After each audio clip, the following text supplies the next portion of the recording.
Hi everyone, I'm just getting set up here. I'm gonna wait a couple more minutes and get started.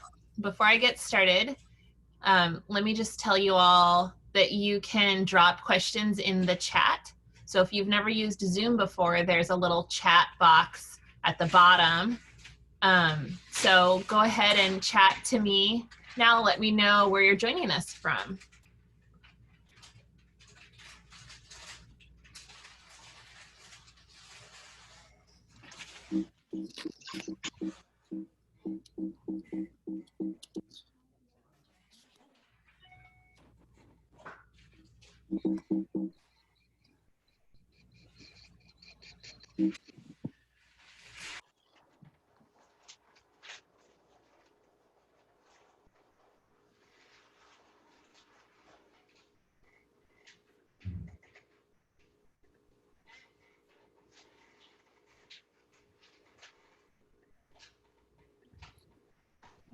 Okay. Hi, Tracy from Iowa, Scott from Camas, Danielle from Tampa. What else we got in here? Venus from Seattle, Mary from Oklahoma City. Hey, Laura. PJ from San Jose, Ann Arbor, Michigan. Great, awesome. So you all can use the chat during this lunchtime live in order to ask me questions. Real quick, let me know if my volume is good, if everyone can hear me. So if you can thumbs me up, or you could in the reactions, or you could just, okay, great. Anna says yes. All right, so let's go ahead and get started. My name's Ellie. I run Klum House. I founded it a few years ago. Now it's been almost 4 years now, I think. Oh my gosh. And we make bags and we teach people how to make bags. We sell bag making kits. So we're basically a one-stop shop for bag making. This is the lunchtime live series. And on this hour, I'm going to focus on rivets. I'm going to talk all about rivets. So we use rivets for all of our bags, and I'll go through that in a second. Before I get started, I just want to do a shout out to the Pay It Forward nonprofit that we are asking people if they can. Non-Black folks are encouraged to pay it forward with a donation to Black Voters Matter.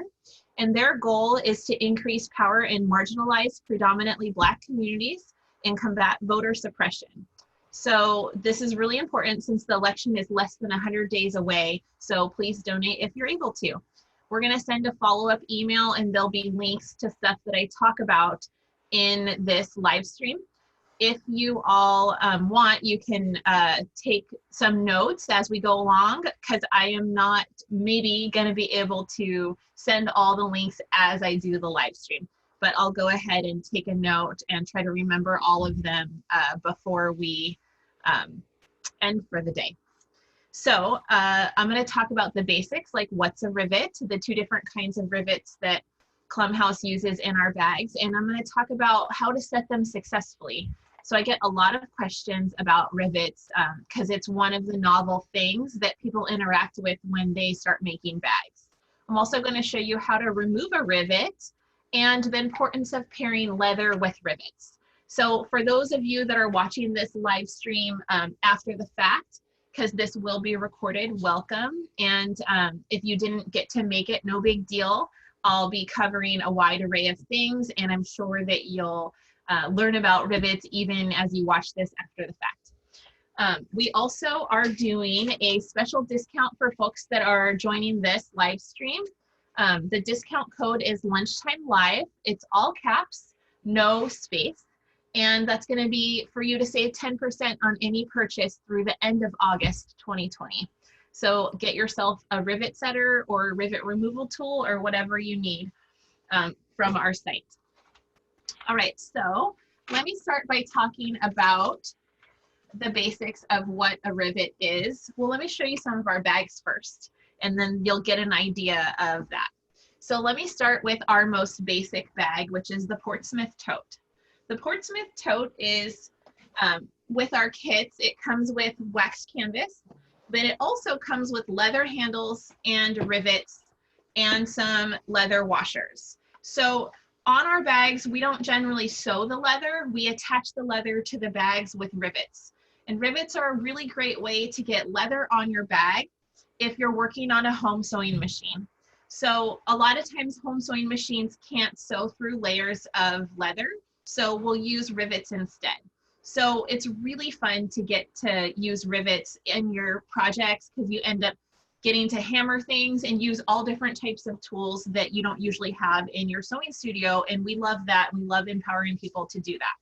So this is the Portsmith Tote, and the Portsmith Tote uses double cap rivets. So that's one of the types of rivets that we use. So you'll see on the inside here, it's a rivet cap, and on the outside here is a rivet cap.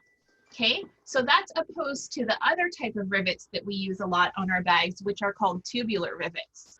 So tubular rivets are used on our Maywood tote pack bag and our Slabtown backpack. So let me show you that. So I'm actually going to give you a sneak peek to a Maywood collection that we're about to release really soon. So these are the sample bags for that. But this is a tubular rivet on the wrong side. So see how you can see these metal spokes opposed to with the double cap rivet? And then this is what a tubular rivet looks like on the right side. So you can tell that a tubular rivet almost looks identical to a double cap rivet on the right side. But the second that you look at the wrong side of the tubular rivet, you're gonna see these metal spokes, okay? So why do we choose to use tubular rivets versus double cap rivets? Well, tubular rivets are a lot stronger than double cap rivets in a lot of ways. Now, I don't want you to get the wrong idea that double cap rivets aren't strong, because they totally are. But we really like to use tubular rivets when the force that's being exerted on the rivet is pulling apart this way, versus when the force that is exerted on the rivet for double cap rivets is more of a shearing force. So I'm actually going to talk a little bit about force today, because that has a lot to do with rivets and rivets being set correctly. So for instance, on a double cap rivet and you're carrying your tote bag, you're pulling on the rivet up and down like this. And a double cap rivet is great for that. It's super strong. When you have a rivet on, like, say our Slabtown backpack, and you're loading it down with a lot more weight because it's a bigger bag, your rivets, especially down here, are going to be pulling out from the bag. So they're pulling away from the bag. Now, if that was a double cap rivet, that would just pop right off. Double cap rivets don't really hold when you are pulling them out like this, pulling away like this, especially with so much weight. Now, I know I grew up using JanSport backpacks going to school, walking to school, and that would be the first part on my backpack that would always break anyways, and that wasn't even rivets. So when you have a bag, you're gonna have these different stress points on the bag of where the weight is really being carried. And on backpacks, that tends to be the very bottom attachment of the straps. So it has to be really, really strong. So that's why we go and use tubular rivets for that. Now, the other thing that makes rivets a lot stronger on bags is when you use reinforcement leather or reinforcement rivets on the other side of the fabric. So that's really important. So let me open this up and show you what I mean. So the backpack straps here are being attached with tubular rivets. And if you look on the inside of the bag here, you could see the other side of the tubular rivets and that sort of metal spoke star shape that it's making. And then this is a piece of reinforcement leather.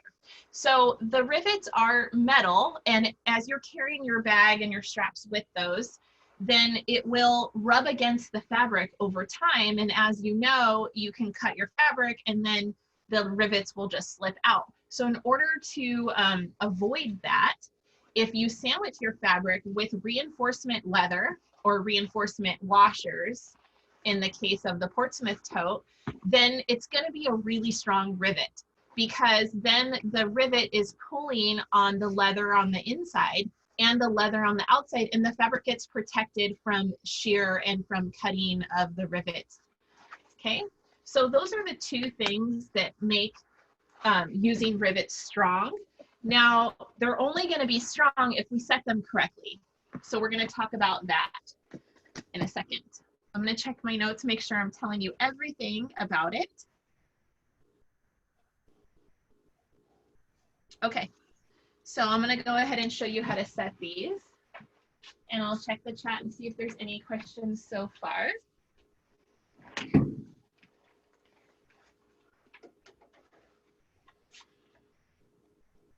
Oh, okay, so someone wants to talk about copper rivets as well. So I didn't pull any copper rivets out of my stash, and since I just moved my studio around, I don't know if I'm going to be able to find them, but I can touch on them. We don't use them in Klum House bags, so let's park that question about copper rivets till the end, and I'll circle back around to it, because I really want to make sure that I show people how to use the two most common rivets we use in bag making. One thing about copper rivets is they are really strong, but they require you to use angle cutters to cut off the extra stem of the rivet that extends above the washer. And it's a little bit more dangerous in that sense. Not that it's dangerous in general, but you should be wearing safety glasses, especially for using copper rivets. And it does require some force with your hand to use the angle cutters to cut the stem off the copper rivet. And those are two main reasons that we tend to not use them as commonly, although I always want to design a bag with them. Okay, so let's jump back to double cap rivets, which is the most common rivet you're going to see. And it's the rivet that most people interact with in the sewing world. So this is a double cap rivet. It has two sides. Can you all see that? I'm like in the mirror image here. One has a stem and the other one has a cap. So they both have caps, like the one with the stem has a cap. But one of them has a stem. So essentially what you're doing here, I'm not going to set this, but these click together to help you put it together.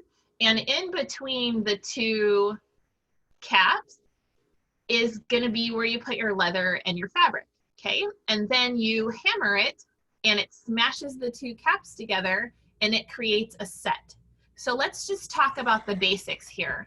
Essentially what's happening when you set a rivet is you're smashing the stem, and if it's set up correctly, what ends up happening is the stem kind of smashes into this mushroom shape and it gets wedged in the cap, and then it's set correctly.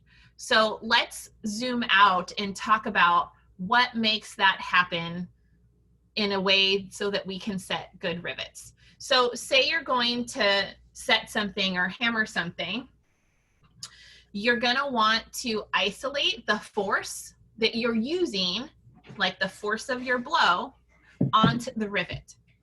So conceptually, that's the most important thing. Now let's talk about how that happens, okay? So I'm going to talk about most of the trouble that people have and sort of talk about why that's happening. Number one, you need a hard surface in order to set rivets. A hard surface can be a concrete floor, a stone slab, okay, nice thick piece of stone, a steel slab. I got this from my saddle maker that helps me cut straps, so he gave this to me. This is a nice heavy piece of steel. Or it can be an anvil, a metal anvil or something like that. But you can't stop there. You can't put a stone slab on top of a table that has a lot of bounce and then set your rivet. Because when you hit the rivet, the table will bounce and it will absorb your blow. It will absorb the force. And what you want to do is you want the force to be absorbed into the rivet, because you want to smash the rivet stem. Whether you're setting a tubular rivet or a double cap rivet, you need to isolate the force of your blow onto the rivet. So if you, most of the time what people will do is they'll take a stone slab and they'll put that on their kitchen counter or on their concrete floor. And because the countertops don't have as much bounce as like a wooden table or something that's hollow on the underside. There's a question there about the difference between rivets and Chicago screws. So I can circle back around to that in a second too. So this is what I see people doing a lot of times though. This is a cutting board. This cutting board is for using drive punches, okay? So say you're making a bag and you need to attach, say I need to attach this piece of leather to this piece of fabric. I'm gonna go ahead and lower this so you guys can kind of see what I'm doing. Then I'm gonna go and with a cutting board, take my drive punch and my mallet and make a hole, okay?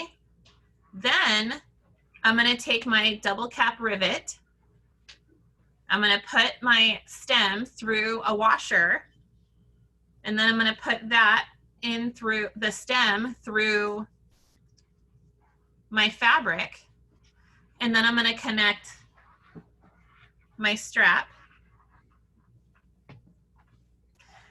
and then put the cap on. Now this is not set, even though there's a little click that happened, because it needs to be set with a hammer or a mallet or a rivet setter. Now, number one thing I see people do, they go back to their cutting board to set their rivet, which is not gonna work. And the reason is because this is not a hard surface. This is a soft surface that preserves the sharpness of your cutting tools. So you need to put your cutting board aside and you need to grab your hard surface. Then you can set your rivet. So there's two different ways to set a double cap rivet. One of them is literally with just a hammer. So the other way you can do it is with a rivet setter and a mallet. So a rivet setter actually has a little concave end, and when you lay that down on here, then you could hit it with a mallet and it'll set your rivet.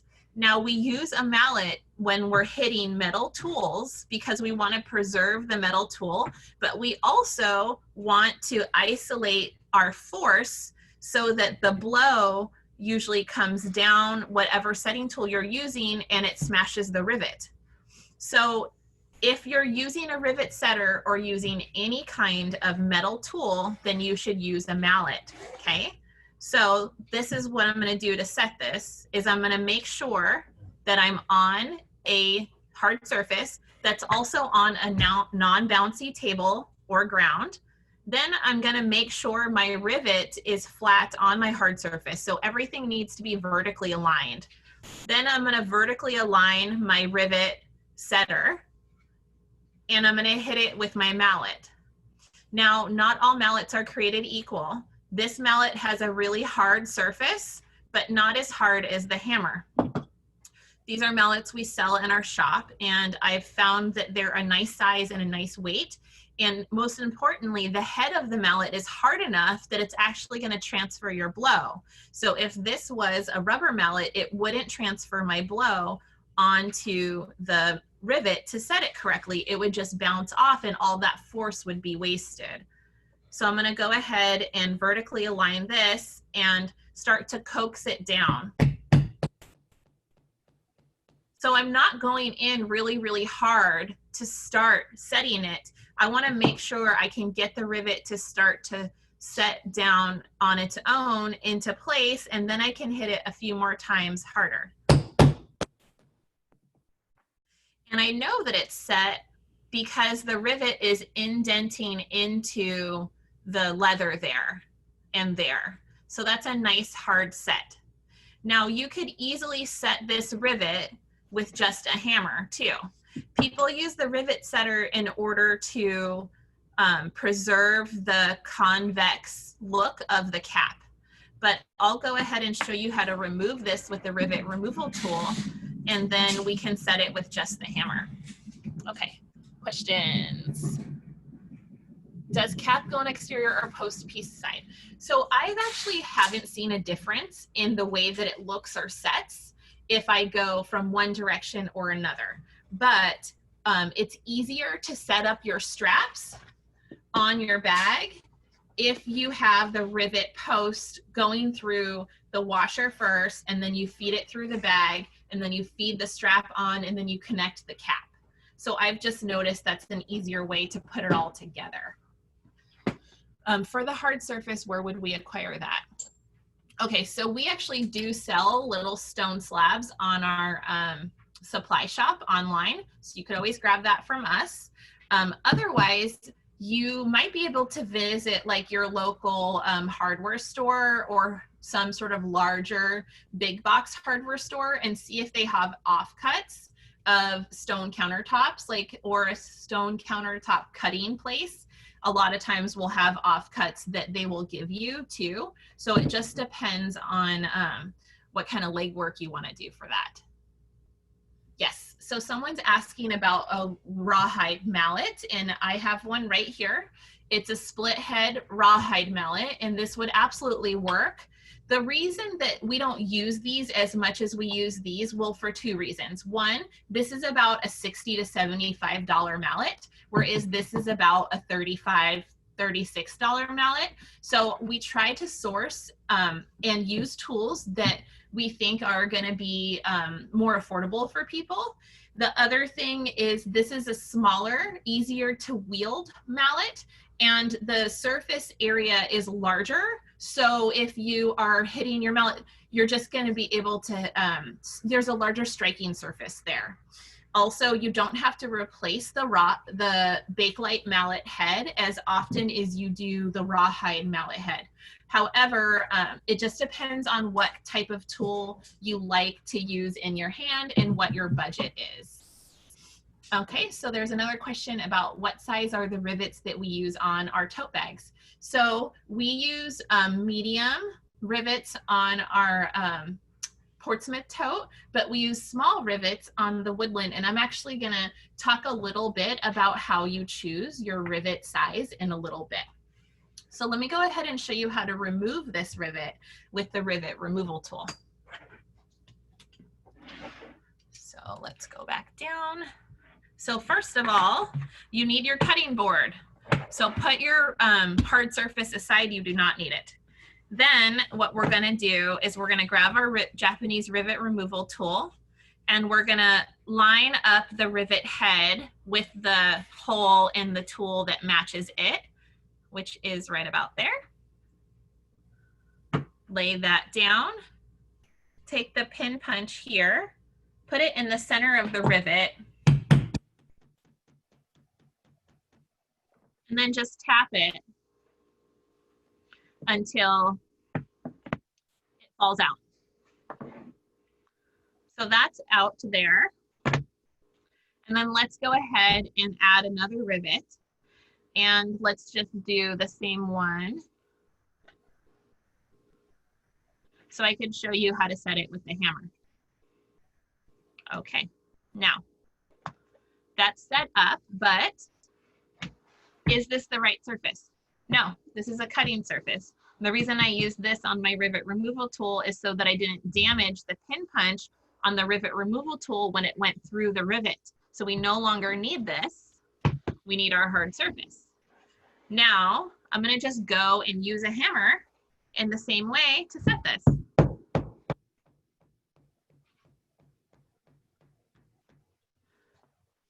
So that rivet is now set. It looks really, really similar to using a rivet setter. It flattens the rivet head just a little bit, but honestly, not a big deal. So the reason that I want to make sure that you all see that is because you probably have a hammer at home. So, and that's all you actually need to set a rivet, a double cap rivet. And of course, some sort of hard surface. Okay, so let's go ahead and look at tubular rivets. Let me get a few other things here. Okay, so first we're gonna need some holes in our leather and our fabric. So how do we even know what size hole to punch? Well, what goes through the leather and the hardware is the stem. So you're gonna want to punch a hole in your leather and your fabric that matches the stem. So I'm just gonna rotate this a little bit. So I'm gonna grab a tubular rivet here. So this is a tubular rivet. It's literally just, whoops, it's literally just one piece.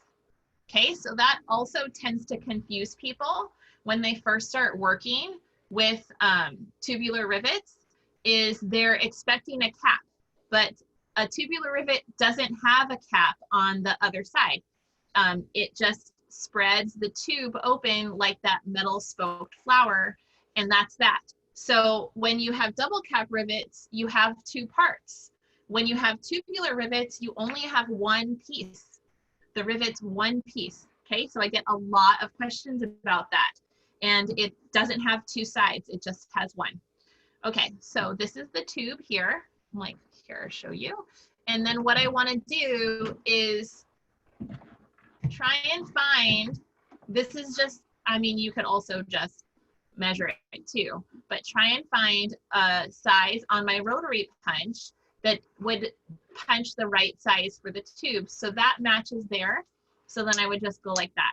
So the size is 1/8 of an inch, but I just want to make sure that folks know the logic behind that. Okay, so I'm going to go ahead and punch a hole in my leather with the 1/8 inch and in my other piece of leather, because when you're attaching, especially tubular rivets, you need two pieces of leather sandwiching your fabric. Okay, so one of these you would just pretend is my strap and the other one is my reinforcement leather. Okay, so with tubular rivets, we want to go into the front side of the leather first, the strap, because remember, that's the side that looks nice. Then we want to go into our fabric, okay? And then I'm going to put my reinforcement leather. And sometimes the reinforcement leather doesn't go on super easily because you want to push it in from the other side face up, the wrong side face up. And since you punch the hole from the right side face up, sometimes you need to go back in and re-punch the hole from the wrong side face up, just so it goes onto the tube a little bit easier. Okay, so now this is set up. See if you guys could see that, to set, but I just want to point something out. The tubular rivet is actually sticking up a little bit above the bulk of my work. Now that is super important because otherwise it's not going to set.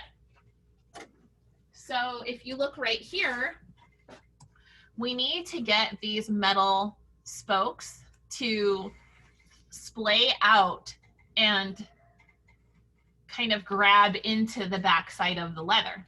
So in order to do that, there needs to be a little bit of the tube poking up above the leather.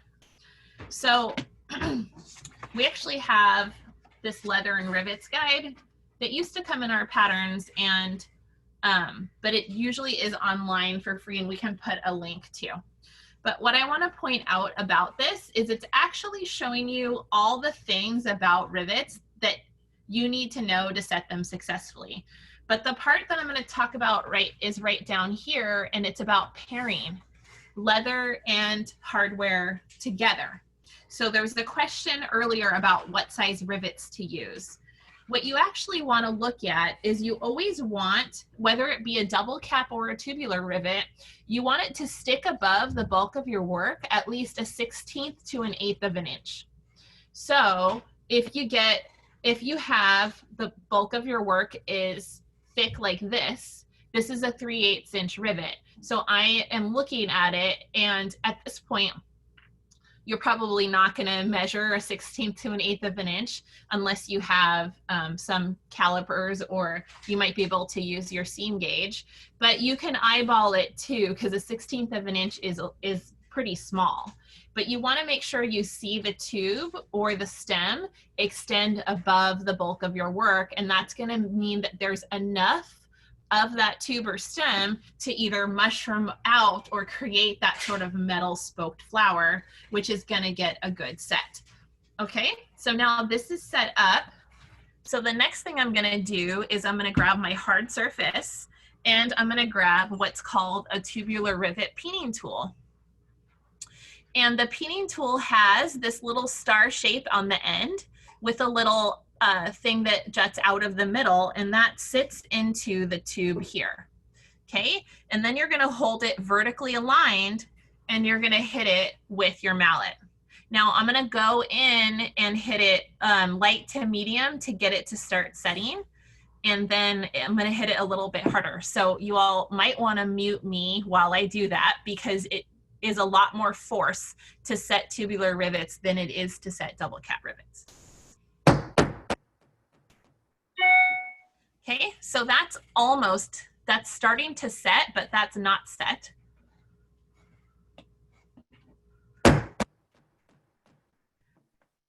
Okay, so now I'm done hammering if you want to unmute me. This is a set tubular rivet. So you can really see the spokes dig into the leather, and you can really see that looks like a metal flower. So this is going to be a really, really strong rivet, okay? So do tubular rivets come in different sizes? Yes, yes they do. They come in all different sizes because it depends on what you're setting. So for instance, if I was just setting, say, one layer of this 10-ounce leather, I'll go ahead and, not that you would ever do that, right? Because why would I put, there's nothing that's being attached. But say that I am, for this thickness, say you have 2 layers of 3-ounce leather. You would then grab what this is, like a 1/4-inch tubular rivet. So this was a 3/8-inch tubular rivet, and this is a 1/4-inch tubular rivet, which we use for our zipper pulls. Then I would put that in here. But even then, that's sticking up a little bit higher than I want it to. So technically, if I wanted to just set a rivet on this one piece, I would probably want even smaller of a rivet. But now I'm going to go ahead and push it through here. So there you could see that it's not sticking up. So 2 layers of this like 10-ounce leather is too thick for a 1/4-inch tubular rivet, but 1 layer is too thin. So you would either add a thin washer here, or you would skive down your leather, or you would change your rivet, right? So there's of course a little bit of wiggle room there. What I'm trying to give you is best practices. And as you know, because you're makers, sometimes you're just gonna fudge around, which is fine, but I'd like you to know if something isn't setting or working correctly, why. Okay? Yes, so let's look at the rivet removal tool on the tubular rivet, okay? So obviously I don't want my hard surface. I want my cutting board, okay? And then here's all my, here we go. Let me just take that off. And then I have my rivet removal tool, and I'm gonna put my tubular rivet, line it up with the hole here, lay it down, and then I want the metal spoke star shape face up, and I'm gonna put the pin punch right into the center of that. And then I'm gonna just pound it through, and you can see that it starts to, I don't know if you all can see that, but it starts to push it through. So I'm just gonna go ahead and continue. And it's essentially just doing a reverse on it. It's just reversing it out. So you can see that it used to be set there. So if you don't have a rivet removal tool, you'll have to grab angle cutters and cut every single spoke off. So make sure you use safety glasses to do that. It's a little more labor intensive, but yeah. Someone's asking skive down your leather. Yeah, so skiving, which I'm not going to get into because this is a talk about rivets, but I will be talking about leather on a future lunchtime live, is just shaving it down so it's not as thick with a leather skiver, which is like a, almost like a razor blade. Yeah. Okay, so questions here.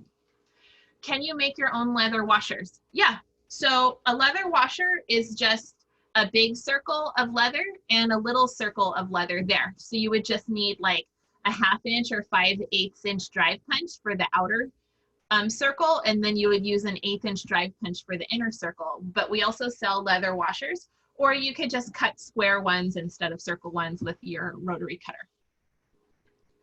Sometimes I will hammer the star shape into the leather to flatten it and keep it from being abrasive to the surface. Does this weaken the rivet? I don't think it would weaken the rivet unless you start to see the metal spokes break at all. Otherwise, it seems like it could work. I've never done it before, so I can't tell you from personal experience, but it seems fine as long as you don't start to break the metal spokes at all. Okay, is there any situation where you would use a cap on a tubular rivet, or are they used without caps? Yes, they do sell caps for tubular rivets, and it's a little trickier to set them. I've tried it a few times and it requires a little more finesse, so I don't tend to use it. So let me just give you all a little bit of background about how I make the choices that I make when I design something. So as you know, there's a million different ways to make something, and especially even with sewing, if, you know, depending on the lineage of how you learned how to sew it, and sewing is an oral tradition, so most of us, a lot of us are taught by our moms and grandmas and family members and communities. There tends to be a lot of ways to do something correctly, right? Well, that can be true for a lot of different types of making, depending on the tools that you have access to. But for me, most of everything that I design is an educational experience for people. So when I design something like the Maywood tote pack or the Portsmith Tote or all of our kits, my main concern is to get people to successfully make with the skill level and knowledge that they're at, whatever level they're at, right? And the access to tools that they have. So I'm really considering people's resources, including their time and attention. So one of my main guiding principles when I'm designing and when I'm choosing what to use tools, hardware, fabric-wise, is fussiness. I really don't like people to fuss when they're learning. Unless it absolutely is necessary, then I'm going to set someone up for success so that they can think through the logic of why we're doing that thing. So that's a long-winded way of saying that there are so much more things out there. This is not fully comprehensive on rivets at all, for lots of different applications and lots of different types of rivets. But what I focus on is absolutely what I think is necessary to have a successful make at the skill level that I designed that project for. Okay, so there's a lot you can learn beyond what I'm going over here. All right, question. Are rivet setters and peening tools universal? I have found that they are, but like I said, there's probably more information out there than what I've interacted with, especially when you get into equestrian saddle making, leather stuff, right? That's not my specialty. My specialty is in bag making, so I tend to stay in that genre. All right, so let me show you one other way to set rivets, which is not as common, but super fun. And it's called an industrial hand press. And we like to call her Rosie the Riveter. And this tool is a little more pricey than, say, you know, a peening tool or a rivet setter. I've seen them anywhere between $100 to $200. And on top of that, you have to buy the correct dies to go into your industrial hand press in order to set rivets. But once you set yourself up for that, then you can set your rivets with it. So let me go ahead and grab a rivet and just show you how this works. Put that in there, put my washer in there, put my cap on there. Okay, so all I'm literally gonna do is stick this in here. I can feel the cap in there. Then I'm gonna lower this until the spring is, everything is in place. Then I'm gonna use my weight and then I'm gonna lean on it a little bit more and it sets my rivet, okay? So this is super fast, really fun, really great for small batch production. And it comes with all different types of dies. You can get a tubular rivet die, you can get, yeah, all different types of dies. And this rivet setter I got from Tandy Leather, and it's worked great for me. Yeah, I've seen a lot of other rivet setters on the market that are also fabulous too. I just want to say, it's a metal tool. There's not much that can go wrong with this. You could literally see the logic of how it works here with the spring and with the lever. And essentially you're just, it's a different way to transfer your force to set the rivet. Okay. So someone wants to know about Chicago screws. So Chicago screws are not rivets, right? They're screws, but we could talk a little bit about them because they are used as fasteners in a similar way, I would say function that rivets do. But since I wasn't planning on talking about them, I have to go grab them real quick, so hold on. I need a tool too, like a flathead and a Chicago screw tool. Okay, so the Fremont Tote is the one bag that we have that uses Chicago screws. So there's a Chicago screw here, sorry, right here, that attaches the O-ring to the bag, okay? And it's also on this side here. And a Chicago screw is literally a screw. So you're gonna grab a flathead screwdriver opposed to a mallet or a hammer because you're not setting it with a mallet or a hammer because it's a screw, and you would tighten the screw. Okay, so the reason we use Chicago screws on the Fremont Tote versus double cap rivets right there is mostly because of this corner of the bag, okay? So this side of the bag has a closed end zipper, and there's a funny little thing happening here where it's really hard to get into this area of the bag and lay it flat on your setting surface and vertically align your rivet successfully in order to set it very well, right? So this gets into the best practices for rivet. So if I can't get this in here and vertically align it, most of the time, especially if I'm learning, I'm not gonna want to design that weak point into the bag. So when I was testing this pattern, I realized that a lot of my students were not getting those rivets to set correctly because they had this funny area on the bag where they couldn't get it to lay flat. Now that's not true on this side, but it doesn't matter because one rivet not set correctly here is going to make this whole crossbody unfunctional on the bag. So a Chicago screw was a good way around that, and it was a way for me to teach people how to use Chicago screws, which is a new type of fastener. Now, Chicago screws are removable, so you can, a lot of times they're used on belts and belt buckles so that you unscrew it to switch out your belt buckle, okay? So I think I have a few, I'm pretty sure I have a future lunchtime live where I talk all about different types of hardware, and I'll get a lot more into Chicago screws on that lunchtime live. All right. How to align two rivets so they are straight. So how to vertically align your rivets, or are you talking about how to punch the holes so that they are in line with each other or parallel? I guess I could use a little more information on that question about two rivets aligning straight. Okay. Are there any special tools for setting dome spiked crystals? Yes, there are. And I don't remember the names of them, but if you go onto the Tandy Leather website, they will have all types of setting tools for domes and spikes. A link to the handout, yes, we'll email that in our follow-up.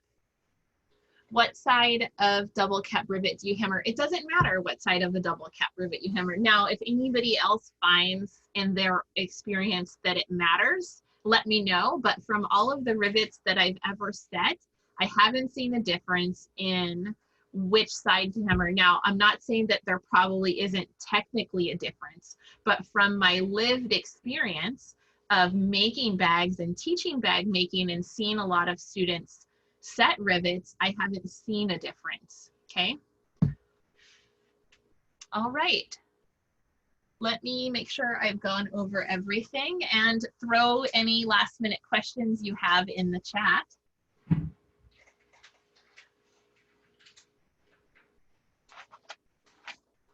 Looks like I've covered about everything that I wanted to go over. I hope this was super helpful for you all about rivets, removing them, using them. Please let me know if you have any more questions about rivets. Okay, I don't know about those different rivet setters because the only industrial hand press that I own or have used is this one. But they are pretty basic tools, so I would hope that it's hard to buy a faulty one, but I wouldn't know that. Other brands at least. Oh, great. I'm excited for you to make a Portsmouth also, Joe. Can you use rivets for webbing too? Yes, you can, but you're going to have to follow the same principles because the rivet will cut into the webbing also. Now, if you're using cotton webbing, it might cut into it a little more easier. Or if you're using nylon or polypropylene webbing, then you could burn around the webbing and that would probably make it a little stronger. Or you could sew it and then add the rivet to reinforce it too, right? Because one of the reasons we use rivets on the leather is because the leather's too thick to sew on our home sewing machine. But webbing a lot of times isn't too thick to sew. So you could do a combination of sewing and rivets in order to have a really strong connection there. Portsmouth Tote has straps angled. Why does the Portsmouth Tote have angled straps? It doesn't have angled straps. These straps are straight up and down here where they're attached there. Yeah, so I don't know. You could always email me if you have a question about that, but this is, yeah, so these are set vertically there. What comes in the essential tool set you can get with each bag? Okay, so those are going to be essentially the bare minimum of what you need to make that bag. Okay, so it's going to depend on the bag. So for instance, when you're making the Maywood, you absolutely need a tubular rivet peening tool to set your tubular rivets or it just won't work. And you absolutely need some sort of way to punch holes in your fabric in order to put the rivet through. So it comes with a 3/32 stripe punch. And then you do need a tool to set the magnetic snap rivet, which is the magnetic snap rivet tool. And those are the three tools that I think make a successful make for this bag. If you're making a woodland dock kit, you absolutely need some sort of way to punch a hole in your fabric to attach your rivet here. So that is a 3/32 stripe punch. The same for a Portsmouth Tote. Since I said that you could just use a hammer to set double cap rivets, then you don't need a rivet setter. But you absolutely need a way to punch holes in your fabric to put your rivets in. So that's a 3/32 stripe punch. For a Fremont tote, you don't really need anything other than 2 different sizes of drive punches because a Chicago screw stem is wider than the stem of a rivet, so you need a 3/32 stripe punch for the rivets, and then you need a 3/16 drive punch to punch a hole in your fabric to put your Chicago screw in. Now, sometimes people will also buy a Chicago screw tool, which just helps you hold the back of your Chicago screw as you tighten it, but it's not totally necessary. And then, of course, a flathead screwdriver to tighten your Chicago screw, but we just assume that a flathead screwdriver is something you might have around the house, the same way that we do assume that a hammer might be something that you have around the house. So we don't actually include those two things in your essential tool bundle. Okay, so, and then if this is a bag here is the Slabtown. So in order to make the Slabtown, you absolutely need a tubular rivet peening tool to set the tubular rivets. And you absolutely need a drive punch in order to get holes into leather and fabric on this. So that's an 1/8 inch drive punch. It's a little bigger than the 3/32. And then you also absolutely need a line 24 snap setter for the line 24 snaps. And so that's what comes in the Slabtown Essential Tools bundle. And with the Oberlin, which is a bag sample I don't have here right now, that's also a 3/32 drive punch to put holes in your fabric. And of course, a lot of people will go ahead and buy a rivet setter to preserve that concave look of their double cap rivets, but it's not necessary. You could totally set rivets with just a hammer. So we just assume basically the bare minimum of what you would absolutely need in order to make the bags. Okay. Do you sell the whole setup? The whole essential tools bundle? For each bag, you would have to go in and after you make the bag, see what you need to make the next one. So for instance, if you made the Maywood and you bought the essential tools bundle, you already have your peening tool for your tubular rivets if you want to make the Slabtown, so then you would not need to buy the tubular rivet peening tool. Now, I know that rivets and tools and hardware can seem really overwhelming at first because you're unfamiliar with it all. So I don't suggest tackling every bag at the same time, or even really trying to understand the whole gamut of what's possible all at the same time. Just make a bag and make a bag at your skill level. So if you've never sewn before, go ahead and make the Portsmith Tote. If you're not totally new to sewing, you can try making the Fremont Tote. If you've made a couple bags and you want to tackle a lot more rivets and hardware, you can go to the Maywood. And if you're more advanced and have made a few bags, you can go ahead and make the Slabtown. And as you work with all of these different types of hardware and tools, they'll become really familiar, right? Because the main thing to know as you learn is you're going to understand why you're using that fastener, why you're using that tool, and it'll start to make sense to you as you become a bag maker, right? Okay. Yay. All right. Thank you so much, everyone. Oh, someone scared and feel much better about setting the rivets and Chicago screws on the Fremont. Thank you so much. Oh, someone says they have a cam press and they love it. They've had it for over a year. So there you go. Anvil. Oh yeah, the little anvil. Sure, I can show that. Recommendations for an anvil. Yeah, so we sell an anvil. Oh, and someone asked about copper rivets, which I don't know where those are because I just moved my whole studio around. Yeah.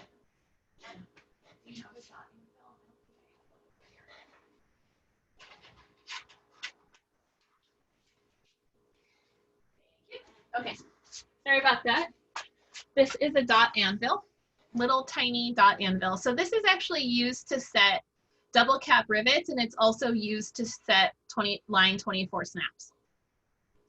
And this is not a sufficient hard surface necessarily on a non-bouncy table or on a bouncy table. So you can't just go use this on a bouncy table or a hollowed table. You would still need to be either on the ground or on your countertop or something.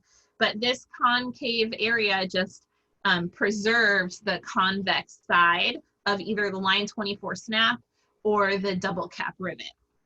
So this you would just put down on the bottom side of your rivet when you're setting it, right? So I have this here, and then here's my rivet, and then here's my rivet setter here. And I would set it like that, and that way the bottom wouldn't flatten or the top wouldn't flatten. So to me, that's like more of an aesthetic. It's a nice little aesthetic thing to have, but this is definitely way more important to have if you're setting line 24 snaps, because the snap is a lot more curved, right? Whereas the curve of a double cap rivet is not as pronounced. So I wouldn't be as worried about smashing it, I guess, on the double cap. Okay. All right, thank you. What is the name of the leather tools company? Again, Tandy Leather, or CS Osborne is another one. And yes, the discount is lunchtime live, all caps. Anita just put it in the chat. And do I have any more questions about rivets? I hope that this helped you not be as scared of rivets. Yeah, you're welcome. Yay. And because rivets can really unlock a whole nother world of what's possible for you to make. And yeah, hard surface, non-rubber mallet that has enough weight and a hard head here to actually transfer the force effectively. Vertically aligned things. So if you have your rivet crooked or some crooked thing happening, you're probably not going to get a good rivet. Rivet removal tool, or watch our YouTube videos for how to pry rivets apart not using the tool, because I do have a video about that. We have a ton of free videos on our YouTube channel that show you how to set rivets correctly, how to remove a rivet with the rivet removal tool or with pliers, how to punch holes, how to set a tubular rivet, how to set a double cap rivet, the importance of leather washers, and all of that. So if you missed some of the stuff that I showed here, or if you just want to see it again with a professional camera person filming it versus me on my laptop, then head to our YouTube channel to see all of that. All right, thank you so much, and shop our tools and supplies online. Everything I used today, more or less, is on there, and you can use your discount code till the end of August, lunchtime live. See you next Wednesday at noon. Bye. Thank you.